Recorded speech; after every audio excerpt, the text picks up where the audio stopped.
Me permito felicitar a los organizadores de la CONCAM por este interesante y además necesario Congreso de la Abogacía CONCAM 2019, en especial a nuestro buen amigo el doctor Carlos Macedo Aguilar por la atenta invitación, y a ustedes, pues distinguidos público, juristas, abogados, por la paciencia para escuchar estos temas de filosofía que sin lugar a dudas siempre tienen un papel de controversia. Yo creo que la filosofía del derecho, hoy que estamos tratando el tema de los abogados, ha recobrado una fuerte importancia. Ya lo decía ayer Miguel Carbonell, y yo creo que entre todas las cualidades o actitudes que debe tener un abogado, pues está siempre el de la filosofía, porque la filosofía le ayuda a reconstruir una situación epistémica de la realidad. Ayer que platicaban acerca del poder legislativo, les ayuda con la lógica. Se ha usado mucho desde tiempos inmemoriales la palabra razonamiento, que propiamente viene de ese aspecto filosófico que hoy está invadiendo el derecho. Y yo digo que ha recobrado un papel muy importante para poder entender el constitucionalismo. Muchos autores constitucionalistas dicen que no se puede entrar al constitucionalismo si no es a través de un camino de la filosofía. Jürgen Habermas decía que hoy en Alemania la filosofía ha dejado de ser tema exclusivo de los filósofos. Y Dworkin dice que la filosofía ha emigrado al derecho porque su papel reflexivo le ayuda a entender muchas controversias que están surgiendo actualmente en nuestra sociedad. Y yo creo que algunos aspectos que son relevantes, sobre todo el constitucionalismo, al momento de tratar los derechos humanos, temas como la dignidad, la igualdad, la libertad, siguen siendo temas filosóficos. Incluso Manuel Atienza dice por ahí que hoy en día el papel del derecho son los derechos humanos. Y Susana Pozzolo, de la Escuela Genovesa, dice que los derechos humanos es una oportunidad nuevamente para hablar de filosofía. El mismo Immanuel Kant algunas veces lo aseguró, aunque de una forma irónica, que decía que un derecho sin filosofía era ¿qué? ¿Se acuerdan de cómo terminaba la frase? Un derecho sin filosofía, aunque lo decía de forma irónica Immanuel Kant, decía es como una cabeza sin cerebro. Esas son palabras de Immanuel Kant. Pues bueno, este eterno problema que ha surgido entre el positivismo y el naturalismo, como ya lo decía el profesor Ollero en la mañana, sí nos plantea varias situaciones, porque sí hay una regresión, y yo creo que es un tema que lo pudiéramos discutir aquí, sí hay una regresión hacia la filosofía clásica, hacia los grandes pensadores, como lo decía Michel Villey. Yo creo que los grandes pensadores o las grandes teorías nunca pasan de moda.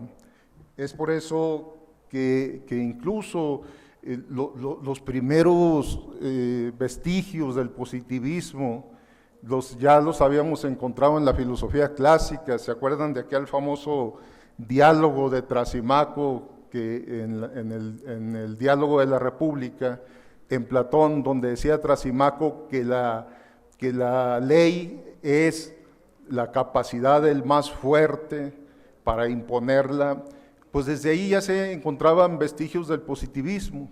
Incluso el positivismo, que encuentra su papel más fuerte en Hans Kelsen. Hans Kelsen es completamente influenciado por aspectos filosóficos, es decir, el positivismo más fuerte tenía ya antecedentes filosóficos. lo vemos en Jeremy Bentham, en la filosofía utilitarista, que no es más que un recuento de la filosofía aristotélica. Lo vemos en Augusto Comte, las influencias de Hans Kelsen. Lo vemos también en los empiristas ingleses, desde John Locke, Thomas Hobbes, David Hume, la fuerte influencia que tuvieron sobre la filosofía positivista de Hans Kelsen. Lógicamente, esta filosofía, por su papel, pudiéramos decirlo, un tanto legalista, tuvo ese fracaso, que yo así lo considero, y el resurgimiento de un derecho que está más apegado al derecho que a la ley. Hay una vieja anécdota que yo les quiero contar. Ya cuando, bueno, todo esto del tema de la filosofía en el derecho, lo empecé, como ustedes ya vieron mi formación, empieza en la filosofía. Y nos mandaban a nosotros a hacer ciertos trabajos, ciertas misiones en la Sierra de Oaxaca. Y una vez, llegando a un pueblo de esos que estaban escondidos en la Sierra de Oaxaca, me puse a trabajar ahí en ese pueblo, y quien era el representante de ahí me empieza a enseñar el pueblo. Y vamos por distintas partes, y lo que me llamó mucho la atención es que me dice: mira, esta es la cárcel municipal. Y yo cuando volteo y veo la cárcel, era un jacal, no tenía puertas ni ventanas. Y yo le decía: pero ¿cómo puede ser esta la cárcel, verdad? Y luego me decía: y además apártate, porque ahí está un hombre que está preso. Y bueno, pues con las concepciones que nosotros tenemos, decía: pero ¿cómo puede estar preso si la cárcel no tiene ni puertas ni ventanas? Y dice: ¿y eso qué tiene? Y dice: ¿y por qué no se escapa? ¿Por qué no se va este hombre de la cárcel? Y él decía, pues, me miraba extrañado y decía: pero ¿por qué se tiene que escapar? ¿Por qué se tiene que ir si él sabe que está preso? Y este fue el primer acercamiento que yo tuve con el derecho, lo que es precisamente la ley y lo que es el derecho. Aquel hombre no se escapaba porque sabía que estaba preso. Y esa concepción me queda en el papel y en la búsqueda de la verdad. Hay una reflexión que a mí me gusta mucho, que hace Manuel Atienza, y esa reflexión dice que el derecho a lo mejor lo hemos complicado mucho los abogados, y a lo mejor lo hemos complicado mucho los filósofos, que el derecho parte de un sentido común que a veces hemos perdido. Y yo les quiero manifestar ese sentido común que aparece a través del estudio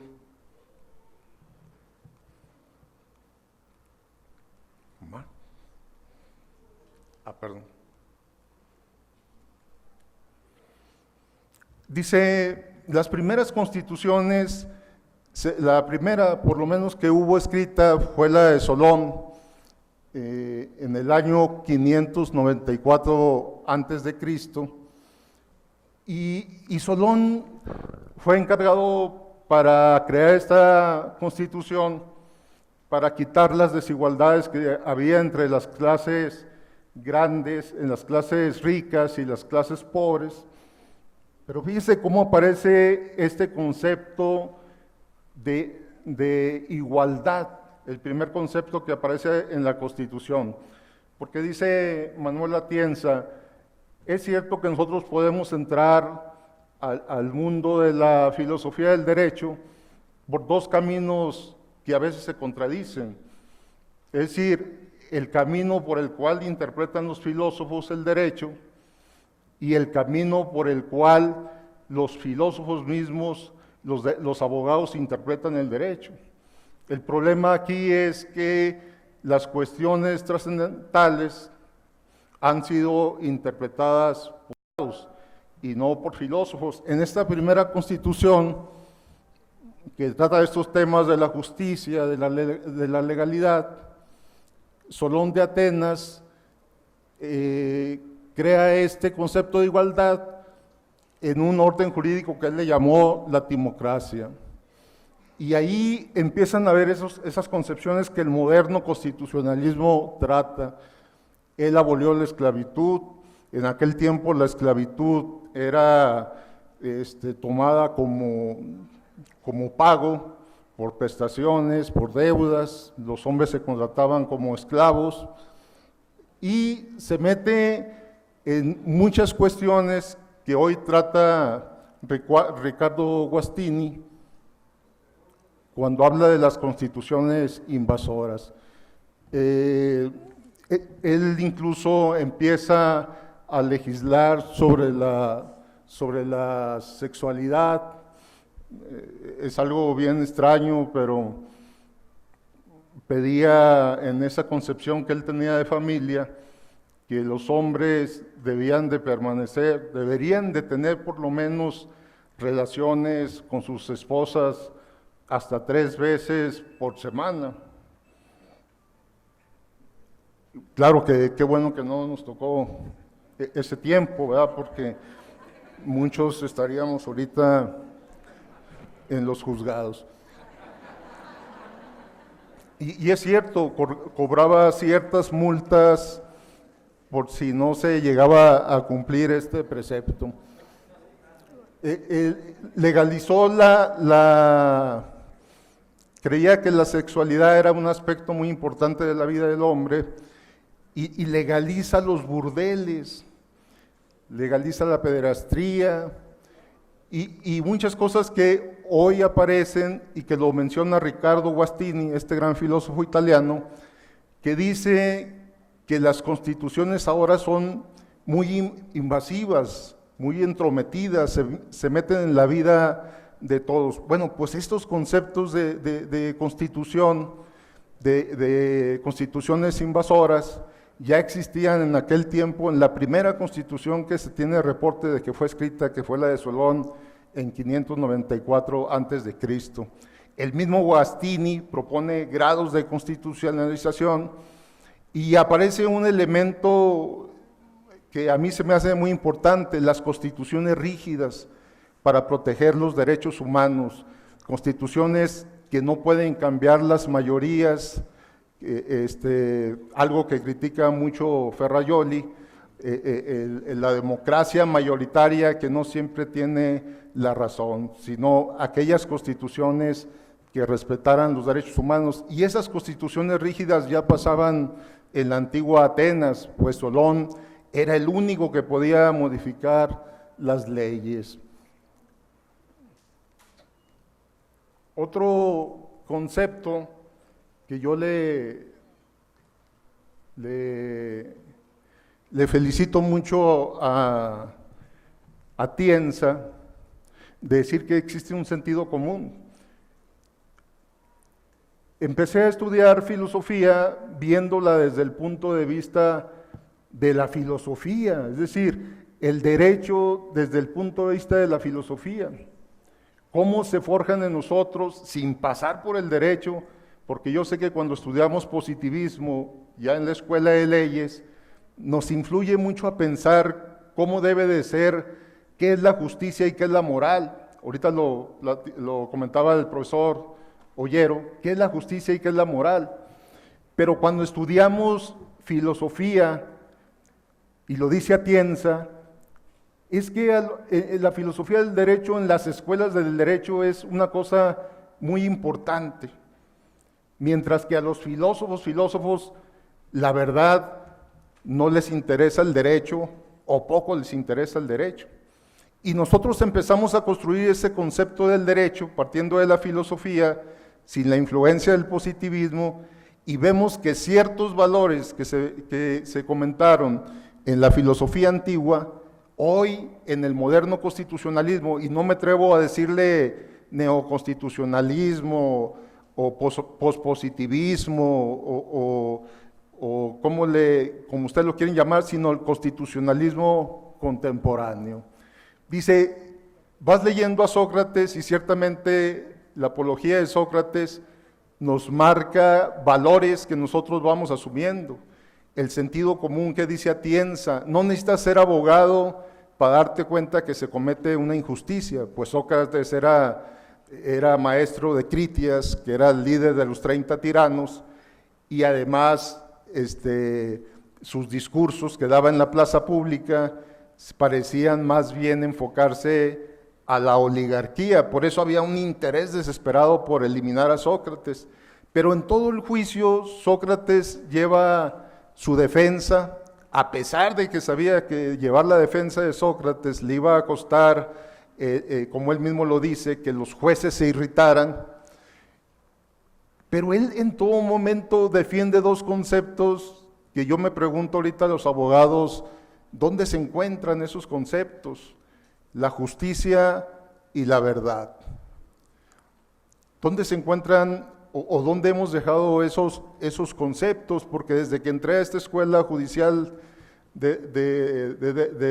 esta escuela judicial, me he encontrado en todos los muros la palabra justicia, y hay un muro alusivo a la justicia, pero ¿cómo se está tomando ahorita la justicia y qué representa en el nuevo constitucionalismo?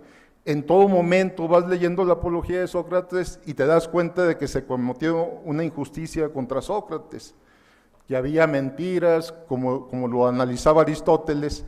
Dice Aristóteles, hay que partir de los contrarios para llegar a las verdades absolutas. Nos damos cuenta de que se violó, de que había mentiras, de que había injusticia, y sobre todo que esto se hacía bajo un régimen que Aristóteles llama muy ciertamente que Sócrates fue el primer mártir de la democracia, porque el jurado votó, no recuerdo los votos, pero nada más perdió por 6 votos. Lo que decía Sócrates, no me extraña que me hayan condenado, lo que me extraña es que haya perdido por tan poquitos votos, pues solamente había perdido por 3 votos, por 6 votos, quiere decir que con 3 votos más, él le hubiera quedado absuelto. Entonces, por eso lo llamaba, por eso lo llamaba Aristóteles el primer mártir de la democracia, aquello que les comento, que dice Guastini, que no siempre las mayorías tienen la verdad. Apolodoro, que era uno de sus discípulos, se conmovió al ver que lo habían condenado y le dice, Sócrates, lo que más me duele es que vayas a morir y que vayas a morir inocente. Y Apolodoro le contesta, ¿te hubiera gustado más verme morir culpable? Entonces nos muestra esta eterna búsqueda que yo siento que se ha perdido mucho en los abogados de la verdad. Dice Michel Tarufo, que a mí me apasiona mucho esto que dice, no podemos llegar a justicia, no podemos llegar a hacer justicia si se ha falseado en la verdad. Si las pruebas, si todos los elementos están erróneos, no podemos decir que se hizo justicia. Y yo he visto a grandes amigos, a grandes abogados decir, no me interesa la verdad, me interesa ver si en el procedimiento el abogado se equivocó para de ahí agarrarme y promover para apropiar el juicio. Entonces, dice, ¿dónde está la verdad? ¿Dónde está la justicia? Y sobre todo, ¿dónde está quedando con los abogados? Yo creo que Platón, no es difícil mencionarlo porque Platón se le puede decir que es todo lo contrario a lo que el moderno constitucionalismo llama. Platón en su obra La República plantea las cosas más violatorias de los derechos humanos que se pueden encontrar. Platón decía que tenía que haber una comunidad de mujeres, que se tenían que seleccionar las mujeres pues más atractiva, vamos a decirlo, con los hombres más galanes, para que la reproducción sexual fuera buena, como si fuera una mezcla de ganado. Y además proponía Platón que los niños que no tuvieran actitudes se dejaran morir. Recuerden que Sócrates, que era por naturaleza, se puede decir, con características feas, decía que qué bueno que no había nacido en aquel tiempo, que dejaban morir a los niños feos, porque creían que lo feo y lo malo iba junto. Le digo, qué bueno que no nacimos en esas épocas, porque seguramente ya no estaríamos. Pero una de las cosas que sí hay que aplaudirle a Platón es en el libro del Fedro, donde se presenta esa lucha entre el bien y el mal, y aparece un elemento que va a ser la piedra angular del moderno constitucionalismo, la ética, pero la ética racional. Ya decía Jürgen Habermas que la moral hoy en el nuevo constitucionalismo ha migrado al derecho. Lo que sí le podemos aplaudir a Platón es esta síntesis que hace de la metafísica que después va a tratar Aristóteles. Es decir, en la metafísica, y yo creo que ustedes por un momento reflexionen sobre estas cuestiones, porque la metafísica se compone de dos cosas: una cosa que es inmutable y que nunca cambia, permanece, y una cosa que está en constante devenir. Y les digo esto porque Aristóteles lo han acusado de muchas cosas, pero él jamás escribió de metafísica. Si se acuerdan, cuando Aristóteles escribió aquellos 14 rollos que nosotros hoy conocemos como los libros de metafísica, el octavo sucesor de la academia, del Liceo Andrónico de Roas, que no sabía dónde acomodarlos, los acomoda en un casillero que está más allá de los libros que estaban destinados a la física. Entonces, cuando le preguntaban por las obras de Aristóteles, él decía, son aquellas obras que están más allá de la física, y este concepto se quedó. Cuando se refieren a las obras de metafísica, se refieren como algo que está más allá de los elementos físicos, cosas trascendentales, pero en todo momento Aristóteles a su filosofía la llamó filosofía primera o filosofía esencialista. Y aquí quiero que reflexionemos, porque aparece una idea que a mí me cuestiona mucho, que todo el derecho tiene ciertos principios que no se pueden cambiar y que hoy está tomando el moderno constitucionalismo. Es decir, la metafísica se compone de dos aspectos fundamentales: una cosa que nunca cambia, que es inmutable, y una cosa que está en eterno movimiento. Acuérdense lo que decía Parménides de Lea, que el ser es, el no ser no es. Es decir, las cosas no se pueden mover. ¿Se acuerdan que Diógenes el cínico se burlaba de esto, moviéndose, demostrándole a Platón que el movimiento existía?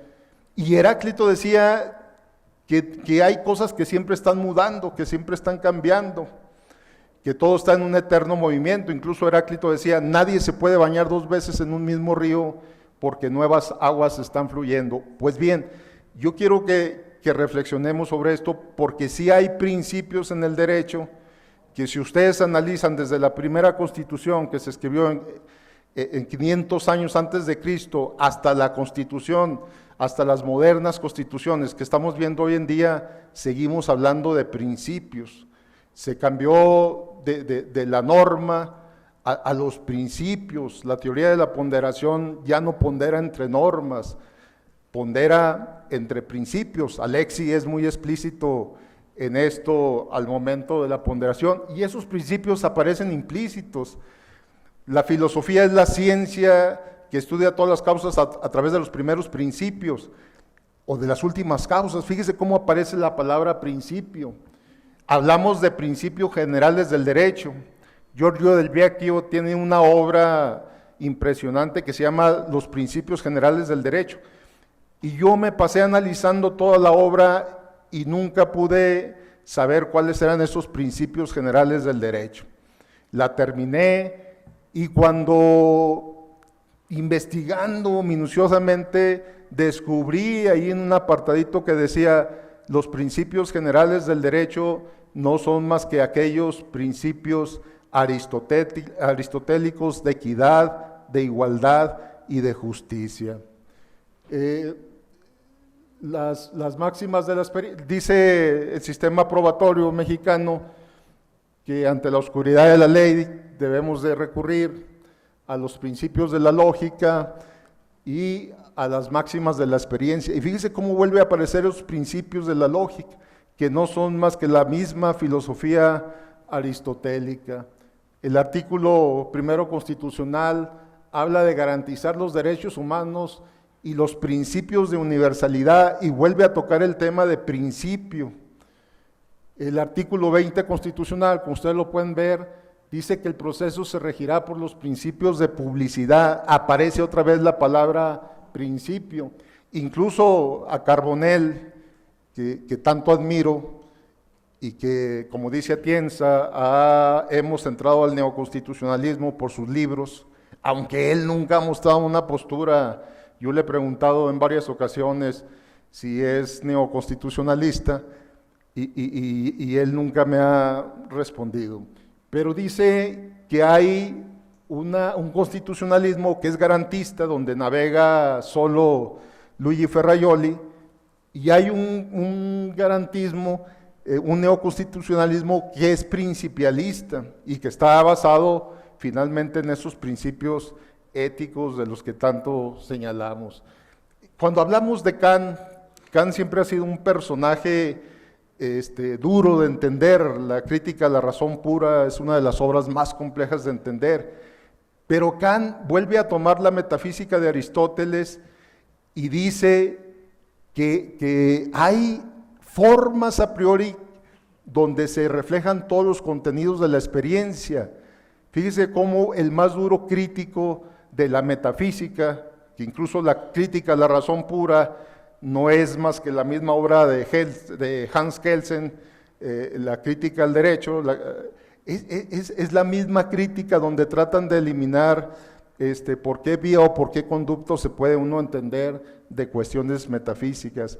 Pero Rudolf Stammler, aquel filósofo naturalista, hablaba de contenidos mínimos en el derecho, como lo hizo Hart, contenidos mínimos que nunca se pueden cambiar en el derecho, y esos contenidos mínimos, como decía Rudolf Stammler, un derecho de contenido variable, es decir, un derecho que tiene principios que nunca se cambia y un derecho que se va adecuando a las circunstancias. Esos principios que nunca cambian no son más que lo que hoy hemos llamado en todos lados y que están desde los inicios de la humanidad, los famosos derechos humanos, porque esos principios están por encima de la misma ley, ¿verdad? Pero hay otra cosa que manifestaba la metafísica, el concepto de universalidad. O sea, una cosa que han despreciado muchos de la metafísica es que maneje cuestiones universales, pero fíjese cómo la universalidad empieza a aparecer en todo. La primera característica de los derechos humanos es que tienen que ser universales. Ayer nos hablaba el director del INACIPE de que ya se construyó, pues el Código Nacional de Procedimientos Penales, que se habla de un código penal, y volvemos a tocar lo que dice Ferrajoli, que finalmente el derecho tiende a ser universal. Ustedes lo han visto en las obras de Ferrajoli. Entonces, volvemos a tocar aspectos metafísicos ahora con la universalidad. Hay tendencias del derecho convencional, como nos hablaron en la primera conferencia, y otra vez hablamos de un derecho que está o que pretende estar, aunque lo critica Luigi Ferrajoli de manera muy fuerte, diciendo que los derechos convencionales, que los tratados internacionales no son más que cartas de buena voluntad, pero que no tienen instituciones que lo respaldan y que lo pongan a práctica, porque finalmente ese es el garantismo de Luigi Ferrajoli. Sí hay un mundo ideal, como lo planteaba Platón, un derecho ideal, pero a veces ese derecho no tiene ninguna aplicación. Entonces, vean cómo el derecho tiende a la universalización. Hoy con las cortes internacionales, con la Corte Europea, con la Corte Interamericana de Derechos Humanos, volvemos a tender otra vez hacia la universalización. Pero hay otro elemento quizás que nos ha cuestionado mucho, y estoy hablando todavía sin entrar al tema del positivismo, y que lo manejó muy bien el maestro, el doctor Ollero, en la mañana, y es el famoso tema de la religión. Y esto apareció en la Edad Media en el problema entre la fe y la razón, porque decía San Agustín, verdaderamente los hombres tenemos dos ciudadanías, una ciudadanía, las leyes que respetamos, pero la otra ciudadanía que tenemos es la ciudadanía de Dios. Y yo me cuestionaba mucho porque he visto a los positivistas más férreos del derecho, que van todos los domingos a los cultos religiosos, que siguen todos los decretos de la religión, y decía San Agustín, verdaderamente vivimos en un mundo donde manejamos dos situaciones que siempre se dan, la ley positiva de los hombres y la ley divina de Dios, y no creo que muchos de ustedes que no escapen a esto, que sean los más fieros positivistas y discutan con todos sus compañeros y defiendan, y el domingo están en la iglesia comulgando o cosas de esas, y no digo que sea contrario. El concepto de justicia divina es algo que a veces entra en una aparente contradicción entre la legalidad y la justicia. Quizás por eso, aunque lo ha tomado mucho Alexi en su ensayo de un derechos humanos sin metafísica como algo imposible, sigue vigente en nosotros, y a veces el dogmatismo que se maneja, pues ahí no hay legislación, Dios es el legislador universal, dice lo que es bueno y lo que es malo, y estas parábolas como la del hijo pródigo nos deja un concepto de justicia que tiende más hacia la legalidad, hacia la ilegalidad que hacia la justicia. Pero ya entras a la escuela de Derecho, ya te olvidaste de la filosofía, como me pasó a mí, que estudié primero filosofía y luego Derecho, y entras y lo primero que te encuentras es que hay dos divisiones. El mismo Ferrajoli lo señala, hay filosofía del derecho, que es de filósofos y que tiende a la metafísica, a la justicia, al naturalismo y al finalismo. Y hay filosofía del derecho que es practicada por los positivistas, que tienen a cuestiones legalistas, a un positivismo y a un formalismo. Ahí te das cuenta, empiezas a estudiar a Kelsen, la teoría pura del derecho, el positivismo jurídico, el normalismo y todas estas cosas que ustedes ya conocen. Pero empieza a haber una separación de sus principales seguidores. Ya Al Ross se va por el realismo jurídico, Herbert Hart analiza los principios, sí acepta que hay cierta ética, ciertos principios morales en el derecho, y crea esta teoría de la filosofía analítica, algo que le critica mucho Dworkin. Norberto Bobbio se aparta fuertemente con el funcionalismo jurídico. Michel Villey de plano pide una regresión a la justicia primitiva, a la justicia clásica. Ahí, y luego ya viene la decadencia, yo lo veo así, salvo su mejor opinión, que sé que no va a ser compartida, pero dice Luis Prieto Sanchís, Dice, sí se pasa de un Estado legalista a un Estado constitucionalista.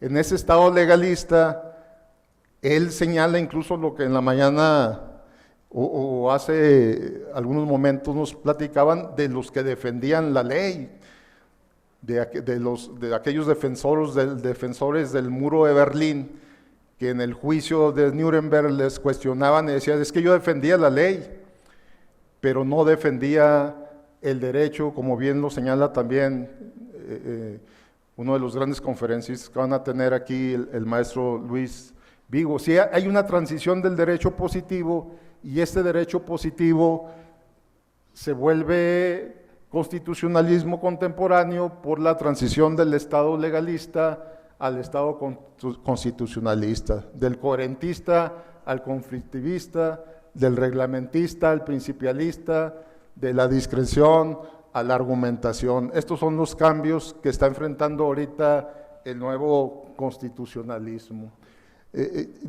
A mí se me hace increíble la observación de Robert Alexis. Dice, quizás la mejor forma de dignificar a Dios a través de los derechos humanos en todas las formas que hay, porque dice, podemos hablar de fundamentaciones, hay fundamentaciones biológicas, consensual, pero la más que ha dignificado al hombre, aunque no lo quieramos escuchar, ha sido la dignificación religiosa. Dice Robert Alexis que Dios se hace hombre, y no es una cosa que nos extrañe. Ya en los libros de Homero se hablaba de hombres que vivían como dioses y hombres mortales, ¿verdad? Es decir, en este concepto Dios nos da en este tipo de derecho ese premio que sería la dignificación a través de su persona. Y quizás, por otra parte, también el nuevo constitucionalismo, aunque Luis Vigo dice, solamente hay 3 tipos de neoconstitucionalistas.